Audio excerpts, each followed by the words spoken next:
Shalom, selamat pagi semuanya.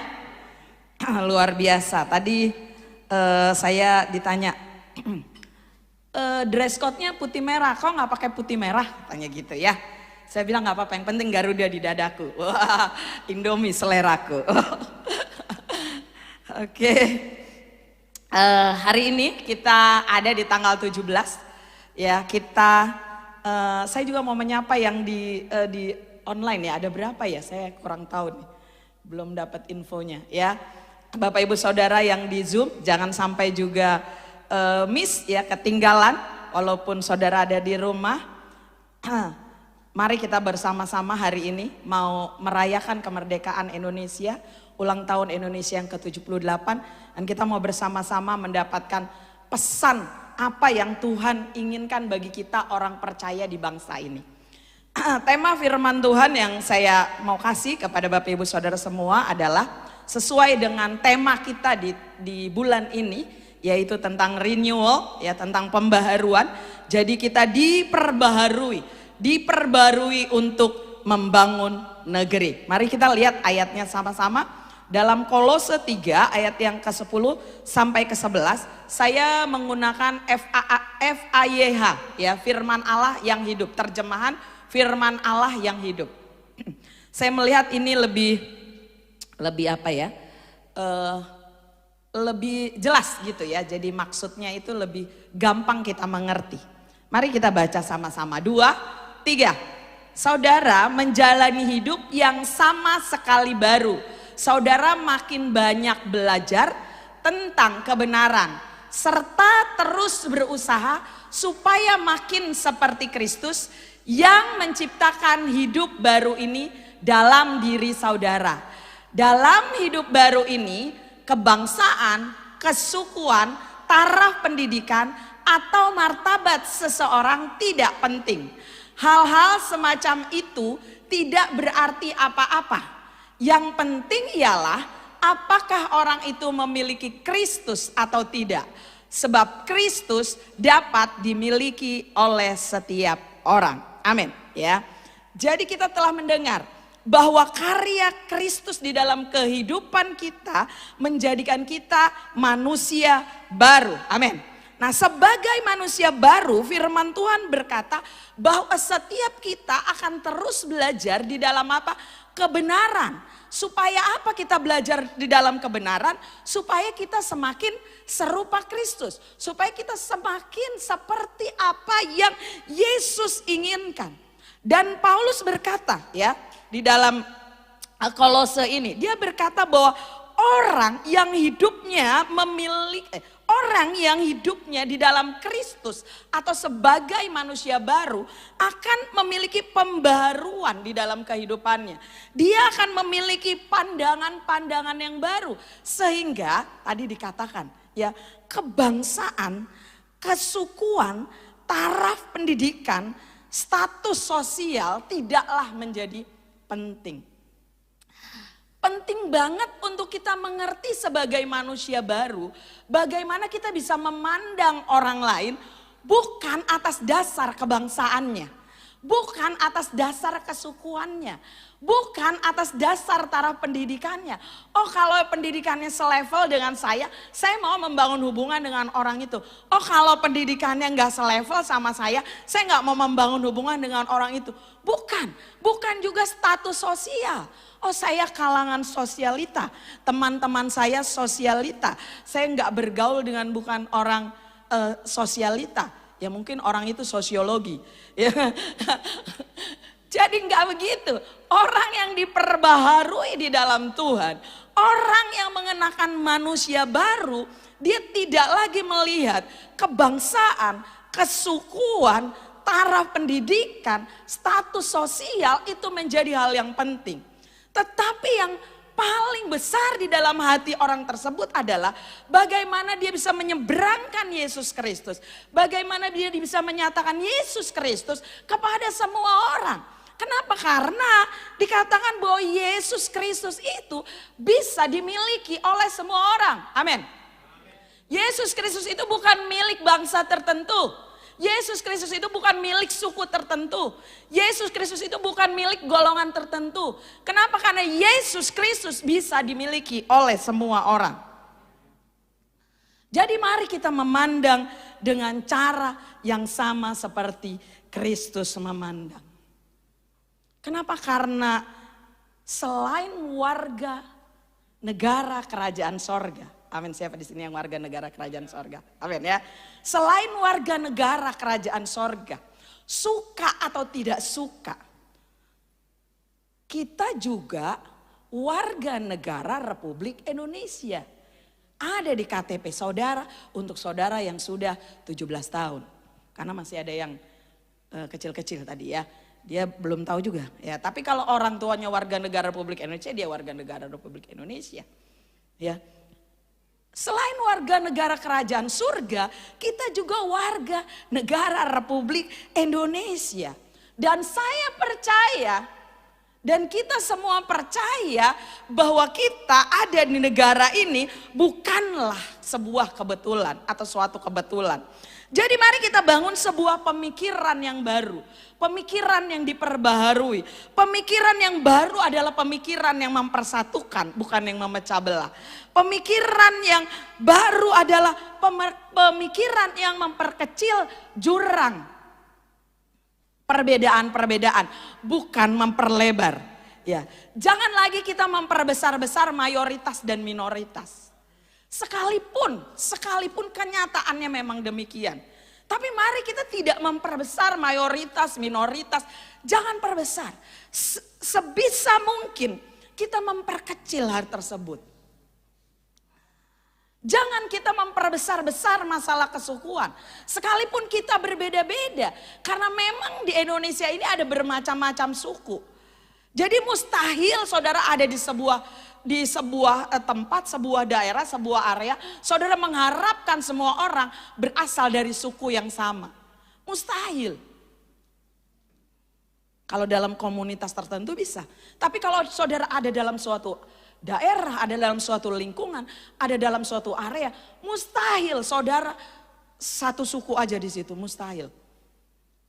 Makanya kita jangan memperbesar-besar perbedaan kesukuan-kesukuan. Kenapa? Kita harus memandang sama seperti Yesus memandang. Kita harus melihat orang lain sama seperti Yesus melihat orang lain. Amin. Untuk itu di bulan Agustus ini, kita diingatkan kembali peran kita sebagai orang percaya yang terus-menerus mengalami pembaharuan di tengah kehidupan berbangsa dan bernegara. Yaitu apa? Membangun negeri. Bisa slide-nya. Yeremia 29 ayat yang ke-7 berkata, mari sama-sama kita baca. 2, 3. Usahakanlah kesejahteraan kota kemana kamu aku buang. Dan berdoalah untuk kota itu kepada Tuhan. Sebab kesejahteraannya adalah kesejahteraanmu. Ya, Yeremia 29 ayat 7 berkata, usahakanlah kesejahteraan kota kemana aku buang. Tuhan memerintahkan kita bukan untuk menghancurkan. Tuhan memerintahkan kita bukan untuk merusak. Tetapi Tuhan memerintahkan kita untuk mengusahakan kesejahteraan kota di mana kita berada. Kita dipanggil bukan untuk jadi korban, tetapi mengusahakan kesejahteraan. Kita dipanggil bukan untuk jadi korban sejarah, tetapi untuk jadi pembuat sejarah. Sebuah usaha tentunya membutuhkan 2 hal. Di sini saya tulis. Yang pertama adalah kerja keras. Namanya usaha harus kerja keras. Jadi kalau belum kerja keras itu belum usaha. Ya. Namanya kerja keras ya, namanya usaha ya harus kerja keras. Saya kasih contoh. Saya kasih contoh anak muda, karena di sini banyak anak muda ya. Oke.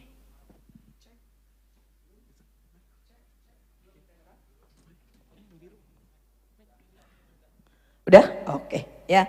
Saya kasih contoh anak muda deh ya, karena banyak anak muda ngomong gini. Gue lagi naksir nih sama cewek. langsung kesenggol, langsung ada yang kesenggol ya. Gue langsung lagi naksir nih sama cewek, terus usaha lu apa bro? Gue udah WA dia, tapi di read doang. Saya kasih tahu anak muda di sini, itu bukan usaha. Kalau cuman WA, terus di read doang, nyerah, itu bukan usaha. Itu bukan kerja keras. Bener gak Hizbut? Wah, langsung rame kan.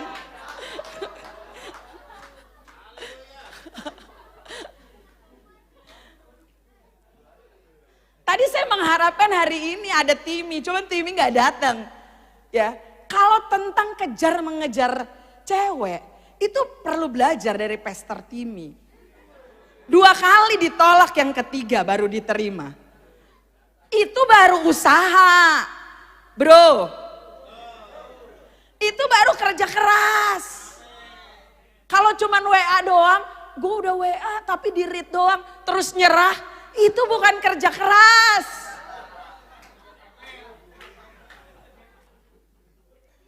Artinya gini, balik lagi ke topik. Ya, artinya gini, sebuah kerja keras itu ada effort yang lebih yang harus kita berikan. Ada daya di situ, ada dana di situ, ada doa di situ.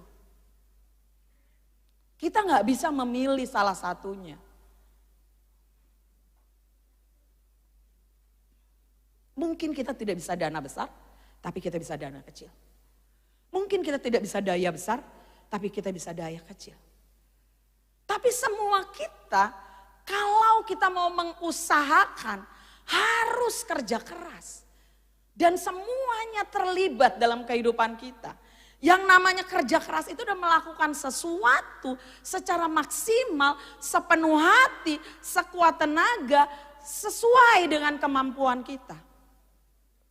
Dan untuk mengusahakan kesejahteraan kota, tentunya saudara bisa melakukan sesuai dengan porsi saudara.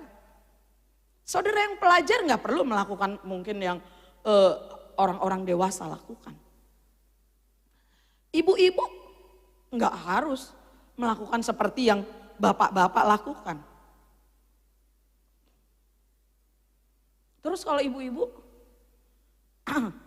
mama-mama tuh yang suka ngantar anaknya ke sekolahan, kira-kira usaha apa atau kerja keras apa yang bisa dilakukan? Saya kasih tahu satu aja ya, satu aja. Yang lainnya bisa pikirkan. Kurang-kurangin gibah, banyakin manfaat. Ya, apa itu Bu? Gibah, apa gibah? Gibah itu gosip, ya gibah sama dengan gosip gitu ya. Kurang-kurangin, banyakin manfaat. Lakukan sesuatu yang berguna. Yang kedua tadi balik lagi ke slide. Usaha itu harus kita ketahui bahwa tidak dapat dilakukan sendiri-sendiri. Harus bersama komunitas. Siapa foto yang saya tampilkan? Siapa? Oh, Pandawa. Ada yang tahu? Ada yang nggak tahu? Di sini siapa itu Pandawa? Tahu ya? Yang nggak tahu nggak usah angkat tangan, nanti malu. Ya, mereka adalah 5 anak muda yang mengubah tempat-tempat yang kotor, sungai-sungai yang kotor. Mereka nyemplung di situ, mereka bersihkan. Kadang-kadang berhari-hari. Karena hal-hal yang mereka lakukan, mereka sosialisasikan dengan sosmed. Akhirnya mereka menggalang banyak orang untuk ikut terlibat melakukan bersih-bersih di sungai-sungai. Bahkan yang enggak terakhir sih, yang di Lampung, yang di pantai, sepanjang pantai. Ya, walaupun susah banget karena ternyata itu sampah buangan dari laut, ya. Jadi selalu pasti akan ada sampah terus di situ selama lautnya kotor. Selama dari mana-mana buang sampah sembarangan dan mengalir ke laut, maka bisa ke situ menjadi tempat pembuangan akhir. Tapi apa yang mereka lakukan itu telah menginspirasi banyak orang, menginspirasi banyak pihak. Sehingga ada banyak hal-hal yang mereka bisa lakukan melalui 5 orang ini. kita memiliki banyak contoh di Alkitab tentang orang-orang yang membangun negeri. Mari kita lihat. Para pembangun negeri di Alkitab, ini beberapa contoh. Abraham, perjuangan Abraham untuk merebut kembali Lot dan keluarganya beserta dengan harta bendanya ketika mereka ditawan. Lalu perjuangan Abraham ketika ia bernegosiasi dengan Allah supaya Sodom dan Gomora tidak dihancurkan. Ada lagi Yusuf. Yusuf membangun Mesir, negeri di mana ia dibuang. Bahkan dia menjadi pemimpin di Mesir. Memang bukan orang nomor satu, tetapi pengaruhnya telah membuat perubahan besar di Mesir pada saat itu. Nehemia, siapa dia? Juru minum. Tapi kembali ke Yerusalem untuk membangun tembok kotanya yang runtuh. Ia mengerahkan segala upaya hanya untuk satu tujuan, supaya tembok Yerusalem terberdiri kembali. Gideon, dia menyelamatkan bangsanya, mengusir musuh di negerinya hanya dengan 300 orang pilihan. Jadi ini bukan tentang berapa banyak kemampuan kita.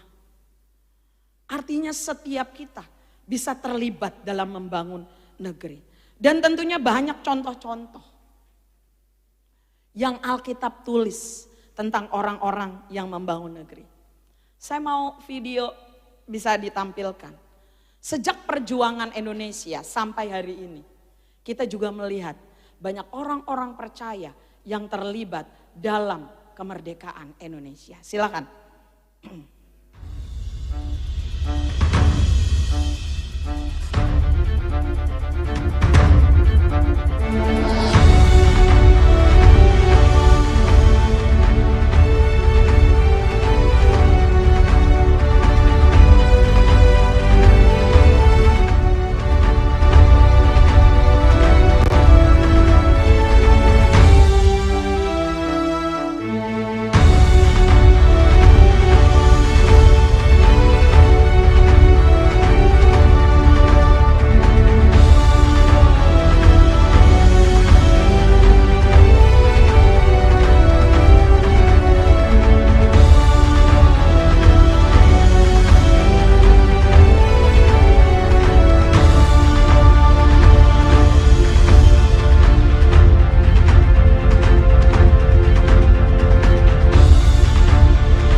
Mereka adalah orang-orang yang pahlawan-pahlawan yang merupakan anak-anak Tuhan yang telah ikut berjuang dalam kemerdekaan Indonesia.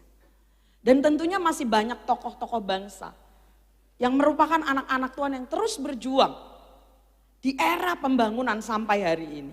Pertanyaannya, di usia 78 tahun kemerdekaan Indonesia, apa yang saya dan saudara bisa lakukan?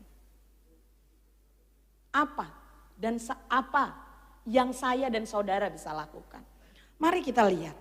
Ada dua hal supaya kita bisa berbuat sesuatu buat bangsa ini. Yesaya 61 ayat yang keempat. Saya mau ajak saudara membacanya bersama-sama. 2, 3. Dan mereka akan membangun kembali reruntuhan yang sudah lama dibiarkan. Memperbaiki serta menegakkan kembali kota-kota yang sejak dulu hancur. Tuhan memberikan kepada kita otoritas untuk membangun negeri dari keruntuhan yang sudah terjadi. Mari kita buka mata kita. Apa yang saat ini sedang terjadi di generasi muda? Kehancuran seperti apa yang sedang terjadi di generasi muda? Apa yang sedang terjadi di generasi anak-anak? Di generasi anak-anak kecil. Apa yang sedang terjadi di generasi orang tua? Kebusukan-kebusukan seperti apa yang sedang terjadi di sekitar kita. Dan apa yang kita bisa buat untuk hal tersebut. Kenapa? Karena Tuhan memberikan kepada kita otoritas. Ini bukan sekedar oh ya Tuhan suruh udah lepasin gitu aja. Tapi Tuhan memberikan kita otoritas. Artinya Tuhan memberikan kita kemampuan untuk membangun negeri dari keruntuhan. Jadi apa yang kita dapat lakukan? Ada 2. Silakan slide-nya. Ini bagian terakhir dari firman ini. Apa yang dapat kita lakukan?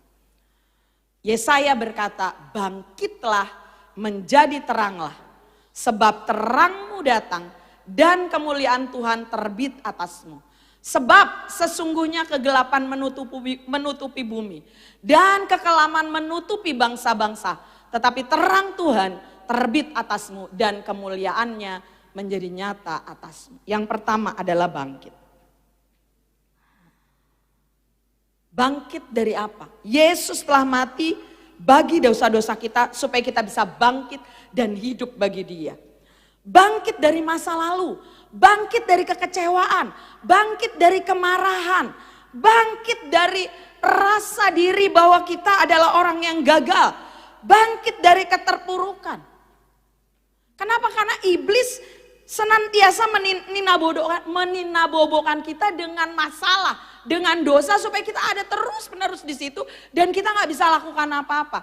Itu yang iblis mau. Iblis meninabobokan kita juga dengan kenyamanan supaya kita berkata, oh yang penting saya nyaman, terserah sekeliling saya terjadi apa, terserah saya nggak peduli. Itu yang iblis lakukan. Maka kita perlu sadar dan bangkit. Bahwa hidup kita ini telah ditebus oleh Yesus Kristus. Hidup kita ini adalah hidup yang baru. Hidup yang baru adalah hidup yang punya kemampuan. Hidup yang baru adalah yang hidup dalam panggilan Tuhan. Hidup yang baru adalah hidup yang bisa melakukan banyak hal dengan maksimal. Saya senang banget selalu memberikan contoh ini. Bagaimana seorang pelatih sirkus gajah melatih anak gajah. Dia akan mengikatkan kaki kiri dengan kaki kanan anak gajah itu. Sehingga anak gajah itu hanya bisa melangkah seluas rentangan tali tersebut. Terus menerus. Berhari-hari, berminggu-minggu, berbulan-bulan. Sampai satu ketika tali itu dilepas, gajah itu tetap melangkah seluas rentangan tali itu. Gajah itu gak sadar bahwa dia bisa melangkah lebih lebar. Kenapa? Karena dia terikat lama dengan tali tersebut yang membatasi dia. Itu yang iblis lakukan dalam kehidupan kita. Dia mencoba mengikat kita dengan cara berpikir yang lama. Dia mencoba mengikat kita dengan cara berpikir masa lalu. Sehingga kita gak sadar. Yesus sudah mati buat kita supaya kita bangkit, supaya kita bisa hidup maksimal. Supaya kita bisa melangkah lebih lebar. Supaya kita bisa melakukan hal-hal yang lebih besar. Saya mau hari ini melalui firman ini menyadarkan saudara. Bahwa gak ada tali kutuk yang mengikat kita. Amin. Gak ada tali dosa yang mengikat kita. Masa lalu saudara, sekalipun hancur, sekalipun kelam. Tapi hari ini ketika saudara ditebus, saudara bisa melangkah lebih lebar. Saudara bisa melangkah, saudara bisa melompat lebih tinggi. Saudara bisa melakukan hal-hal yang luar biasa. Lebih dari apa yang saudara bisa bayangkan. Jangan tinggal dalam ikatan. Karena Yesus telah melepaskan setiap saudara. Kalau saudara sadar dan saudara bangkit, saudara bisa melakukan lebih banyak dari apa yang saudara bisa pikirkan. Yang kedua dan yang terakhir, menjadi terang. Bangkitlah, menjadi teranglah. Menjadi terang adalah tindakan menjadi teladan. Menjadi teladan tidak cukup dibicarakan. Menjadi teladan adalah tindakan yang nyata. Apa? Sudahkah saudara jadi teladan di rumah anak-anak? Ibu-ibu, Bapak-bapak, udah belum jadi teladan di rumah? Di jalanan, anak muda, udah belum jadi teladan di jalanan? Masih suka masuk jalur busway motornya? Enggak. Di kantor, sudahkah saudara jadi teladan? Di kampus yang kuliah, udah belum jadi teladan? Dalam perkataan saudara, perbuatan saudara, sudahkah kita bisa bergaul dengan orang-orang yang berbeda keyakinan dengan kita? Biasa aja, tanpa penghakiman. Atau di dalam otak kita masih penuh dengan penghakiman saat kita bergaul dengan dia. Oh, ini orang nih belum selamat nih, orang-orang ini nih masuk neraka nih, orang ini begini nih, pasti dia begitu deh. Oh, pasti dia begini, pasti dia begitu. Bisakah kita bergaul dengan orang-orang berbeda keyakinan dengan kita tanpa penghakiman? Dan memandang mereka dengan kasih Tuhan. Bagaimana dengan pajak? Halo? Bisakah kita memandang orang yang berbeda suku dengan kita sama? Tanpa label-label tertentu. Kita bersyukur kalau kemarin kita bisa melakukan bazar. Ya, saya mengharapkan klipnya, ada klipnya, videonya gitu ya. Belum selesai ya. Kita bersyukur kita bisa berbagi dengan masyarakat.